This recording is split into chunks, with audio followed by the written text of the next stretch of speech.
ఎప్పుడూ ఒకేలా ఉండదు. నవ్వేవాడికి ఏడ్చే రోజు, ఏడ్చేవాడికి నవ్వే రోజు తప్పక వస్తుంది. కాస్త ఓపిక పట్టాలి అంతే.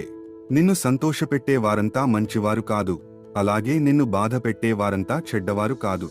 అదృష్టాన్ని సరదాగా నమ్ముకో, కష్టాన్ని పూర్తిగా నమ్ముకో, విజయం తప్పకుండా వరిస్తుంది. మీరు ఒక పనిని పూర్తి చేయగలను అని నమ్మితే సగం పని పూర్తయినట్లే. నీ గమ్యం ఎంత ఎత్తులో ఉన్న దానిని చేరుకునే మార్గం మాత్రం నీ కాళ్ల కింద నుండి మొదలవుతుంది.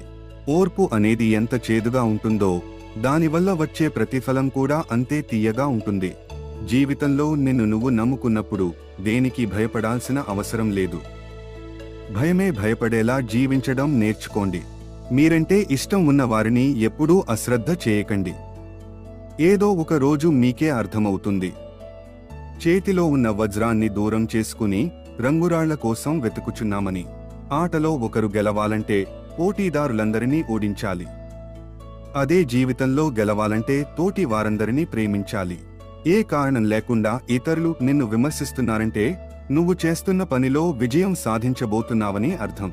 అకారణంగా ఎదురయ్యే విమర్శ నీ విజయానికి నాంది అవుతుంది. పొగడ్త కంటే కూడా విమర్శ చాలా విలువైంది. కళ్లకు ఉన్న పొర తొలగించి మన లోపాన్ని తెలుసుకునే అవకాశాన్ని కల్పిస్తుంది. అదృష్టం కోసం ఎదురు చూడడం కంటే అవకాశాన్ని సృష్టించుకోవడమే అత్యంత సులభం. విలువ కోసం విలువ లేని చోట ప్రయత్నించడం ఉన్న విలువను పోగొట్టుకోవడమే అవుతుంది. విలువ అనేది తెలుసుకోలేని వ్యక్తి దాన్ని ఎప్పటికీ సంపాదించలేడు. సంపాదించినా నిలబెట్టుకోలేడు. అది స్నేహమైనా, ప్రేమైనా, లేక డబ్బైనా, ఏదైనా సరే. కష్టపడి సాధించుకున్న వ్యక్తి దానిని వృధా చేయలేడు.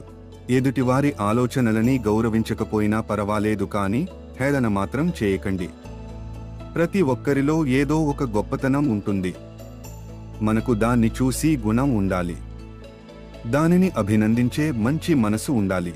ఏదైనా పరీక్షించొచ్చుగాని మనిషి సహనాన్ని పరీక్షించకూడదు. అది విలువైన బంధాలను దూరం చేస్తుంది. నిన్ను భారం అనుకునే బంధాలతో బలవంతంగా జీవించే దానికన్నా వాటికి దూరంగా ఉంటూ ఒంటరిగా బ్రతకడమే మేలు. విలువ లేని వారితో వాదించడం, వాళ్ల మాటలకు స్పందించడం వల్ల వాళ్ల విలువను మనం పెంచడమే అవుతుంది. నువ్వు అర్థం కావట్లేదు అంటే వాళ్లకు నువ్వు అవసరం లేదని అర్థం. నీ మాటలు అర్థం కావడం లేదు అంటే నిన్ను లెక్కలోకి తీసుకోలేదని అర్థం. నిలబడక తప్పదు. చిన్నప్పుడు దేనినైనా పట్టుకుని, పెద్దయ్యాక దేనినైనా తట్టుకుని. కారణం లేకుండా ఎవరు మౌనంగా ఉండరు. కొండంత బాధ ఒక్కోసారి మాటల్ని పైకి రాకుండా చేస్తుంది.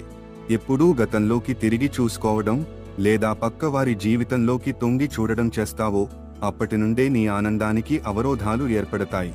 ఒకరు తగ్గుతున్నారంటే తప్పు చేశారని కాదు, ఆ బంధానికి విలువ ఇస్తున్నారని అర్థం. తప్పు చేయకుండా తల వంచకండి.